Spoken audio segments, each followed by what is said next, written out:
नमस्कार, मैं हूं आपके साथ अंकिता पाल। ब्रीडिंग की शुरुआत करते हैं। लखनऊ स्थित दीनदयाल उपाध्याय सूचना परिसर के सभागार में विज्ञापन संबंधी प्रकरणों पर विचार करने के लिए भारतीय प्रेस परिषद के सदस्यों की उप समिति की बैठक आयोजित की गई है।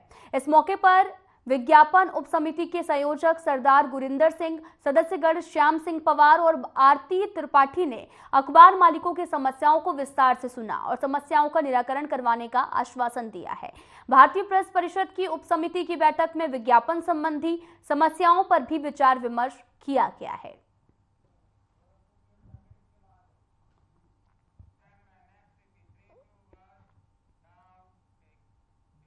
तो वहीं उत्तर प्रदेश के सीएम योगी आदित्यनाथ ने स्वामी विवेकानंद युवा सशक्तिकरण योजना के अंतर्गत गोरखपुर में 4,500 छात्र छात्राओं को स्मार्टफोन और टैबलेट बांटे गए हैं। इस कार्यक्रम में सीएम ने प्रोजेक्ट अलंकार की शुरुआत की है। साथ ही आपको बताते चले कि 1,735 लाख की लागत से 26 राजकीय और अशासकीय माध्यमिक विद्यालयों में अतिरिक्त क्लासरूम, स्वच्छ पीने का पानी, बालक और बालिका शौचालय, प्रयोगशाला, पुस्तकालय कक्ष और मल्टीपर्पज हॉल का शिलान्यास किया है। वहीं माध्यमिक विद्यालय में 330 स्मार्ट क्लासरूम की स्थापना करने को लेकर 7.58 करोड़ रुपए की राशि प्रदान की गई है। भारत माता की, भारत माता की।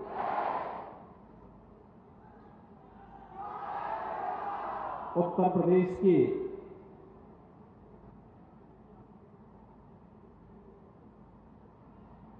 छात्र छात्राओं के उज्जवल भविष्य से जुड़े हुए 3 महत्वपूर्ण कार्यक्रमों को आगे बढ़ाने की श्रृंखला में आयोजित आज के इस कार्यक्रम में गोरखपुर में मेरे साथ मंच पर उपस्थित गोरखपुर के माननीय सांसद श्री रविकिशन शुक्ला जी, महापौर डॉक्टर मंगली श्रीवास्तव जी, माननीय विधायक श्री विपिन सिंह जी, प्रदीप शुक्ला जी, अपर मुख्य सचिव माध्यमिक शिक्षा श्री दीपक कुमार जी, जिलाध्यक्ष युधिष्ठिर सिंह जी, महानगर अध्यक्ष राजेश गुप्ता जी, श्री ज्योति प्रकाश मस्करा जी, आज के इस कार्यक्रम में उपस्थित विभिन्न विद्यालयों के सभी प्रबंधक और प्रधानाचार्यगण, वर्चुअली जुड़े हुए सभी माननीय जनप्रतिनिधिगण और प्यारे छात्र छात्राओं, आज एक साथ 3 बड़े कार्यक्रम को हम आगे बढ़ा रहे हैं, जिनमें अभी मंच पर आपने देखा होगा कुछ छात्रों को स्वामी विवेकानंद युवा सशक्तिकरण योजना के अंतर्गत टैबलेट और स्मार्टफोन का वितरण हुआ। इसके साथ ही गोरखपुर की 330 स्मार्ट क्लासेज को शुभारंभ करने के लिए प्रमाण पत्र वितरण का भी एक कार्यक्रम है और प्रोजेक्ट अलंकार के अंतर्गत गवर्नमेंट इंटर कॉलेजेज में, गवर्नमेंट गर्ल्स इंटर कॉलेजेज में या सरकार के द्वारा अनुदानित अशासकीय इंटर कॉलेजेज में भवन निर्माण के लिए सरकार के अनुदान कार्यक्रम को आगे बढ़ाने का एक नया अभियान है। इस कार्यक्रम में जुड़े हुए प्रदेश भर के हमारे सभी जो संस्थाएं आज इस कार्यक्रम के साथ जुड़ी हुई हैं, उसके भी प्रधानाचार्य और वहां के छात्र छात्राएं भी होंगी। इन सभी कार्यक्रमों के लिए मैं उत्तर प्रदेश के उन लाखों छात्र छात्राओं को जो इस अभियान से लाभान्वित होने वाले हैं, विद्यालयों को, उनके शिक्षकों को, प्रधानाचार्यों को और शासकीय सहायता प्राप्त अशासकीय विद्यालयों के प्रबंधकों को भी मैं हृदय से बधाई देता हूं, अपनी शुभकामनाएं देता हूं। 3 प्रकार के जो एक कार्यक्रम है, जिसमें पहला मैंने बताया कि टैबलेट और स्मार्टफोन 2021 में, नवंबर 2021 में हम लोगों ने इस योजना को प्रारंभ किया था। इसके पीछे का उद्देश्य था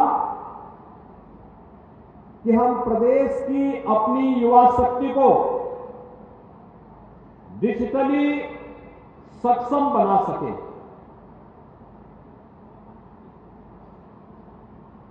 किसी भी प्रकार की चुनौती का सामना करने के लिए अपने आप को तैयार कर सके। खासतौर पर जो चुनौती हमारे सामने आती है, वह चुनौती होती है, जैसे इस सदी की सबसे बड़ी महामारी थी कोरोना। कोरोना में स्कूल कॉलेजेस बंद हो गए, ठप हो गए, पठन पाठन बंद सा हो गया। उन स्थितियों में कैसे हम लोग इस कार्यक्रम को आगे बढ़ाएं? तब प्रधानमंत्री मोदी जी ने एक विजन दिया था कि अगर फिजिकली प्रेजेंस होना कठिन है तो हम लोग तकनीक का उपयोग करें, वर्चुअली। लेकिन इसके लिए भी 2 चीजें महत्वपूर्ण थी। एक, अगर विद्यालय से वर्चुअली क्लास लेनी है तो उनके पास स्मार्ट क्लासरूम होना चाहिए, और दूसरा, वहां पर इंटरनेट की सुविधा के साथ ही हम यह भी सुनिश्चित करें कि जिसको घर में बैठे बैठे इस सुविधा का लाभ लेना है, उसके पास टैबलेट या स्मार्टफोन की सुविधा हो। और मुझे बताते हुए प्रसन्नता है कि पिछले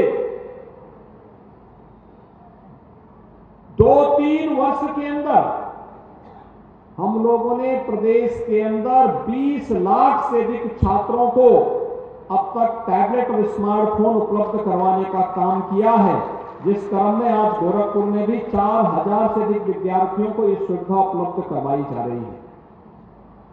बिना भेदभाव के हर युवा को, जिससे वह तकनीकी दृष्टि से डिजिटली अपने आप को सक्षम कर सके। आप इसमें देखेंगे, आपके टैबलेट स्मार्टफोन में केंद्र और राज्य सरकार की युवाओं से जुड़ी हुई सभी प्रकार की, छात्रों से जुड़ी हुई सभी प्रकार की योजनाओं को उसमें जोड़ा गया है। आप अगर उस स्मार्टफोन और टैबलेट को देखेंगे तो उसके माध्यम से आपको केंद्र और राज्य शासन से जुड़ी हुई सभी महत्वपूर्ण जानकारियां प्राप्त हो जाएंगे, और उसके अनुरूप आप अपने आप को तैयार करके स्वावलंबन के रूप में अपने जीवन को आगे बढ़ाने में योगदान देकर के प्रधानमंत्री मोदी जी के विकसित भारत की परिकल्पना को साकार करने में अपना योगदान दे पाएंगे। तो एक टैबलेट और स्मार्टफोन वितरण का एक कार्यक्रम, इसमें हमें 2 करोड़ युवाओं को इस योजना के साथ जोड़ना है और यूपी को डिजिटल इंडिया मिशन के साथ देश के अग्रणी राज्य के रूप में स्थापित करना है। और इसके लिए इस बड़े कार्यक्रम में आज मुझे गोरखपुर में इतने युवा विद्यार्थियों के साथ जुड़ने का अवसर प्राप्त हुआ है, जिन्हें टैबलेट स्मार्टफोन प्राप्त हुआ है, उन सबको मेरी बधाई। जिन्हें नहीं प्राप्त हुआ है वे इंतजार करें, उनको भी इस योजना का लाभ अवश्य प्राप्त होगा। इसके लिए मैं अभी से उनको अपनी शुभकामनाएं देता हूं। दूसरा है स्मार्ट क्लास का। आपने देखा होगा 141 विद्यालयों के 330 क्लासरूम में आज एक साथ स्मार्ट क्लास की स्थापना का कार्यक्रम भी CSR निधि से हम पैसा दिला रहे हैं। हर विद्यालय में 2-2 ऐसी क्लासरूम होंगी, जिस क्लासरूम में हम लोग विद्यार्थियों को इसके माध्यम से जोड़ देंगे, और इसका उपयोग तो बहुत अच्छा हो सकता है। अगर संस्थाएं चाहेंगी तो उस स्मार्ट क्लास के साथ डिजिटल लाइब्रेरी को जोड़ सकते हैं, अच्छे कंटेंट को जोड़ करके अच्छा उस पाठ्यक्रम, किसी भी पाठ्यक्रम से जुड़े हुए अच्छे कंटेंट को जोड़ देंगे तो विद्यार्थी उससे बहुत लाभ ले सकते हैं। और आज मुझे बताते हुए प्रसन्नता है कि गोरखपुर के सभी गवर्नमेंट कॉलेजेस को, शासकीय सहायता प्राप्त कॉलेजेस को और अन्य महत्वपूर्ण संस्थाओं को भी इस सुविधा से जोड़ने का कार्य हो रहा है। मैं इसके लिए अब अगर स्मार्ट क्लास हो, टैबलेट और स्मार्टफोन हो, तो मैं विश्वास के साथ कह सकता हूं कि अब कोरोना जैसी महामारी भी आपके पठन पाठन को बाधित नहीं कर पाएगी, उसका मुकाबला आप आसानी से कर पाएंगे।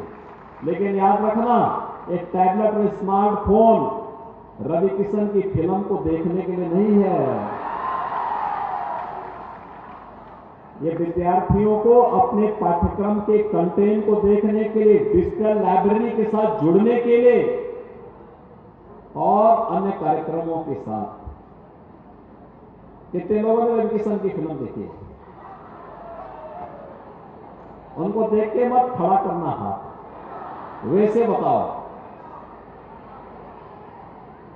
ठीक है। लेकिन ये इस फोन का उपयोग आप अपने पाठ्यक्रम में अपने आप को तकनीकी दृष्टि से सक्षम बनाने में, केंद्र की उन तमाम योजनाओं में क्या है, पीएम स्टार्टअप की योजना क्या है, पीएम स्टैंड अप की योजना क्या है, पीएम मुद्रा की योजना क्या है, ऐसे ही उत्तर प्रदेश के अंदर मुख्यमंत्री कन्या सुमंगला की योजना क्या है, वन डिस्ट्रिक्ट वन प्रोडक्ट की योजना क्या है, अब मुख्यमंत्री अभ्युदय की योजना क्या है। इन सभी योजनाओं की जानकारी लेने में आपको ये टैबलेट और स्मार्टफोन योगदान देगा। उसमें पाठ्यक्रम हो, उसके साथ एक प्रोग्राम, उसके प्रोग्राम के साथ ये सब जो उस एप्लीकेशन का पार्ट होगा, आप इसको देखेंगे, इसका लाभ आपको प्राप्त होगा, आपको भटकना नहीं पड़ेगा, बल्कि आपका टैबलेट और स्मार्टफोन ही इस सुविधा का लाभ आपको उपलब्ध करवा देगा। और मुझे लगता है कि आपको इसको बेहतर तरीके से अपने आप को इसके माध्यम से अब न केवल स्मार्ट सिटी होगी, बल्कि स्मार्ट युवा भी यूपी का होगा। यह योजना उसी दिशा से हम लोगों ने प्रस्तुत किया है। स्मार्ट क्लास और टैबलेट और स्मार्टफोन आपको स्मार्ट युवा के रूप में भी प्रस्तुत करेगा देश और दुनिया के सामने। तो इस कार्यक्रम को हम आगे बढ़ाने जा रहे हैं और इस कार्यक्रम के तहत आज इतने युवा विद्यार्थियों के साथ मुझे जुड़ने का अवसर प्राप्त हुआ है। जिन्हें सुविधा प्राप्त हो रही है उन सबको हृदय से बधाई, उन सबको मेरी शुभकामनाएं। तो बढ़ते आगे, गोरखपुर में सीएम योगी आदित्यनाथ ने रविवार को जनपद के ताल नदौर में पूर्वी उत्तर प्रदेश के पहले पशु चिकित्सक विज्ञान महाविद्यालय का भूमि पूजन और शिलान्यास किया। 80 एकड़ में बनने वाले इस महाविद्यालय के निर्माण पर करीब 350 करोड़ रुपए की लागत आएगी। आज यहाँ पर आपको लगभग 300 करोड़ रुपए की लागत का गोरखपुर समेत पूर्वी उत्तर प्रदेश का पहला चिकित्सा महाविद्यालय प्राप्त हो रहा है। मैं इसके लिए आप सबको हृदय से बधाई देता हूं, अपनी शुभकामनाएं देता हूं।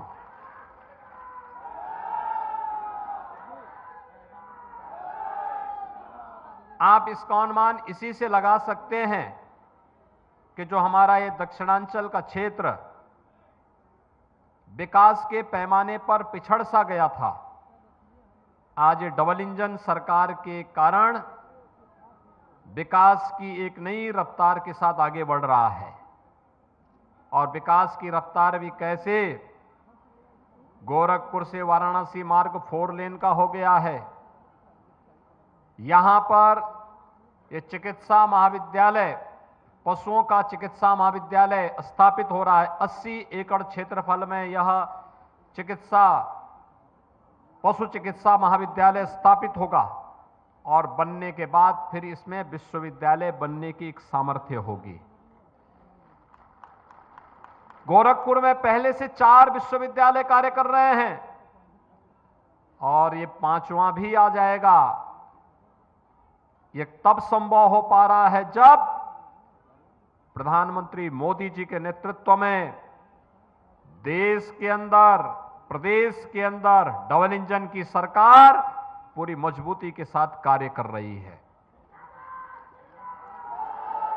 यह एक नया अवसर है हम सबके लिए और इस नए अवसर का लाभ प्राप्त करने की दृष्टि से आज आप सबका आह्वान करने के लिए मैं आपके बीच में आया हूं। हम सब जानते हैं यह पशु चिकित्सा महाविद्यालय न केवल पशुओं की, जीव जंतुओं की, जीवों की स्वास्थ्य परीक्षण का एक केंद्र होगा, उपचार का केंद्र होगा, बल्कि उनकी नस्ल सुधार के साथ ही यहां पर यहां के बच्चे प्रवेश भी ले पाएंगे और वे लोग पशु चिकित्सक भी बन पाएंगे। अनेक पाठ्यक्रम प्रारंभ होंगे, न केवल वेटनरी के, फिशरी का भी कार्यक्रम प्रारंभ होगा। अन्य तमाम विधाओं को इसको आगे बढ़ाने का कार्यक्रम किया जाएगा और यह महत्वपूर्ण इसलिए होगा क्योंकि इसकी जो ड्राइंग है वह श्रावस्ती के राजा सालिहोत्र की परिकल्पना के आधार पर है। उन्हें माना जाता है कि 3री सदी में उन्होंने जो सालिहोत्र संहिता रखी थी, उस संहिता के अनुसार उन्होंने जीव जंतुओं पर जो अनुसंधान किया था, उस अनुसंधान के क्रम में उनमें होने वाली बीमारी, उसके लक्षण और उसके उपचार की सारी विधियों को उन्होंने अपनी उस संहिता के अंदर संजो करके कैसे हम मनुष्य और पशुओं के बीच में अंतर महसूस करके उनके उपचार की व्यवस्था करके उनकी नस्ल सुधार को करके उन्नत नस्लों को आगे बढ़ाने में कैसे योगदान दे सकते हैं।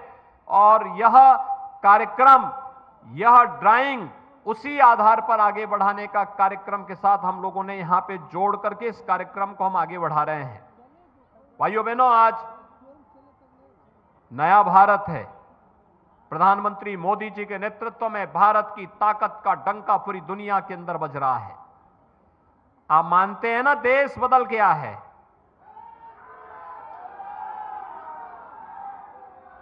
और यह सब तब संभव हो पाया है जब देश की जनता ने 2014 में देश की बागडोर प्रधानमंत्री मोदी जी के हाथों में सौंपी। नहीं तो पुराना डर्रा क्या था, 14 के पहले लोग थे, क्या बोलते थे, कुछ नहीं हो सकता, कुछ नहीं कर सकते। और आज तो देखिए, कांग्रेस के समय, विरोधी दलों के समय में गोरखपुर का खाद कारखाना बंद हुआ, मोदी जी की सरकार आई, मोदी जी ने उसको चालू कर दिया। फर्टिलाइजर कारखाना चालू हो गया ना, चालू हो गया ना। गोरखपुर में एम्स बन गया ना। आपका ये 4 लेन की सड़क बन गई है ना। और सड़क बनने के साथ यहां पे वेटनरी कॉलेज का शिलान्यास का कार्यक्रम है, इसमें युद्ध स्तर पर कार्य आगे बढ़ेगा ना। अब इसी के बगल में 50 एकड़ क्षेत्रफल में निराश्रित गौवंश के लिए भी नगर निगम गोरखपुर के द्वारा एक बड़ी गौशाला का निर्माण कराया जाने वाला है। और फिर यहां पर एक इंटरनेशनल स्टेडियम बनाने की कार्रवाई को भी हम आगे बढ़ाने जा रहे हैं। बहुत बड़ा कार्यक्रम होगा यहां पे।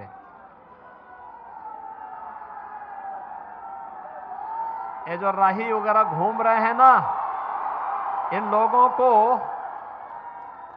दौड़ने के लिए इंटरनेशनल स्टेडियम देंगे, यहीं पे इन लोगों की पहलवानी दिखाएंगे।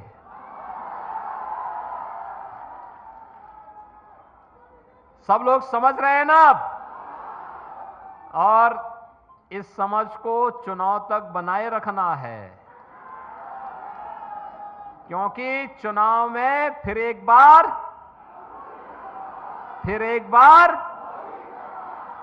बार मोदी सरकार, और अब की बार 400 पार।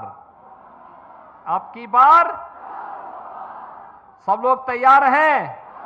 सभी लोग देखो, ऐसी सरकार कभी नहीं आई थी जैसी मोदी जी के नेतृत्व में, उनके मार्गदर्शन में डबल इंजन की सरकार कार्य कर रही है। विकास भी है और गरीब कल्याण भी है, सुरक्षा भी है, समृद्धि भी है, नौजवानों के लिए आजीविका भी है, तो आस्था का सम्मान भी है। आप मुझे बताओ, अयोध्या में कितने लोगों ने दर्शन किया है? गए भाई, काफी लोग गए हैं। बाकी लोग जो बचे होंगे, मैं सांसद जी, विधायक जी से कहूंगा कि नोटिफिकेशन के पहले अगर दर्शन करा सकते हैं, जल्दी जल्दी दर्शन करवा दीजिए सभी लोगों को।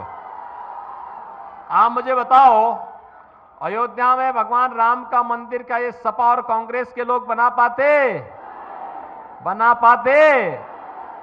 वे लोग तो गोली चलाते थे, गोली। और आज गोली नहीं, आज तो पलक पावड़े बिछा करके आने वाले श्रद्धालुओं का सम्मान किया जा रहा है, लंगर चल रहे हैं। यानी भगवान का आशीर्वाद भी और साथ साथ भगवान का प्रसाद भी, दोनों एक साथ प्राप्त हो रहे हैं। हो रहा है ना? सहमत है ना? और इसीलिए आए हैं। अच्छा बताओ, रवि किशन की फिल्म कितने लोगों ने देखी? फ्री में या पैसा लेके? हैं? अब चुनाव के बाद मैं बोलूंगा कि 1-2 शो फ्री का करवाना है, ठीक है ना? तो रवि किशन को फिर से प्रत्याशी बनाया गया है। सब लोग सहमत हैं ना? सभी लोग रवि किशन बनकर के ही वोट मांगने के लिए घर घर जाएंगे। तैयार हैं? रवि किशन की तरह एक्टिंग मत करने तक जाना, वोट मांगना है, ठीक है? एक्टिंग करने के लिए तो पर्याप्त है। और इसीलिए हम लोग आए हैं। विकास हो रहा है, गरीब को राशन की सुविधा का लाभ मिल रहा है। कहीं मेडिकल कॉलेज, कहीं एम्स, कहीं एयरपोर्ट, कहीं स्टेडियम, कहीं पे चिकित्सा महाविद्यालय, कहीं मेडिकल कॉलेज, कहीं डिग्री कॉलेज, कहीं पॉलिटेक्निक, और अब तो पूर्वांचल एक्सप्रेसवे का लिंक एक्सप्रेसवे भी गोरखपुर को जोड़ने वाला है। उद्योग लग रहे हैं। 5000 नौजवानों को अकेले गीडा में नौकरी मिली है। 5000 नौजवान, 5000 लोग पहले गोरखपुर छोड़ करके दूसरी जगह जाते थे, आज यहीं पे उनको नौकरी मिला है। ये परिवर्तन ये है। एम्स में 1000 लोग, फर्टिलाइजर में 1000 से ज्यादा लोगों को, और अन्य जो कार्य हुए हैं उनमें भी ढेर सारे लोगों को रोजगार मिला है। बहनों और भाइयों, सरकार जब अच्छी आती है तो जनता जनार्दन को सिर में बिठा करके उनकी सेवा के लिए पूरी तत्परता के साथ कार्य करती है। और आज भारतीय जनता पार्टी की डबल इंजन की सरकार इसी मजबूती के साथ पूरे देश के अंदर भी और पूरे प्रदेश के अंदर भी कार्य कर रही है। और नहीं तो पिछली सरकारों में गुंडे माफिया गरीबों की जमीनों पर कब्जा करके उन्हें तबाह करते थे, कुछ चंद लोगों के घर भरते थे, पब्लिक देखती रह जाती थी। सरकारी योजना का लाभ भी कुछ चंद लोगों को मिलता था, गरीब को नहीं मिल पाता था। लेकिन आज ऐसा नहीं हो सकता है, आज तो हर एक को इसका लाभ प्राप्त होगा। और इसीलिए आज हम सब यहां पर आए हैं। ये महाविद्यालय, पशु चिकित्सा महाविद्यालय बहुत शीघ्र कार्य करता हुआ दिखाई देगा, और इसके माध्यम से हम लोग बहुत शीघ्र यहां पर जब इसको चालू करेंगे तो इसके माध्यम से आपको बहुत सारी सुविधाओं का लाभ यहां के लोगों को प्राप्त होगा। लोग देखेंगे गाय का, भैंस का, बकरी का, सूअर का, मुर्गी का या अन्य मछलियों से संबंधित कोई भी अन्य बीमारी होगी, उसका उपचार भी होगा, उन्नत किस्म भी मिलेगी, और साथ साथ इसके लिए अन्य महत्वपूर्ण सुझाव भी प्राप्त होंगे। लोगों को उनके बचाव के लिए, उनके रखरखाव के लिए, उनकी उन्नत नस्लों को आगे बढ़ाने के लिए यहां के माध्यम से एक नई दिशा प्राप्त होगी। नौजवानों को अपने कैरियर को आगे बढ़ाने के लिए यहां पे एक नया प्लेटफॉर्म प्राप्त होगा, जिसके माध्यम से डिग्री और डिप्लोमा के तमाम कार्यक्रम आगे बढ़ेंगे। आज के इस अवसर पर दक्षिणांचल के वासियों को, गोरखपुर वासियों को इस नई सौगात के लिए मैं आपको हृदय से बधाई देता हूं, अपनी शुभकामनाएं देता हूं और विश्वास करता हूं कि आप सबका आशीर्वाद डबल इंजन सरकार को जैसे प्राप्त होता रहा है, ये आशीर्वाद इसी प्रकार से बना रहे। इस विश्वास के साथ आप सबको होली की अग्रिम मंगल में शुभकामनाएं। धन्यवाद। जय हिंद, जय जय श्री राम। फिलहाल इस बुलेटिन में इतना ही। नमस्कार।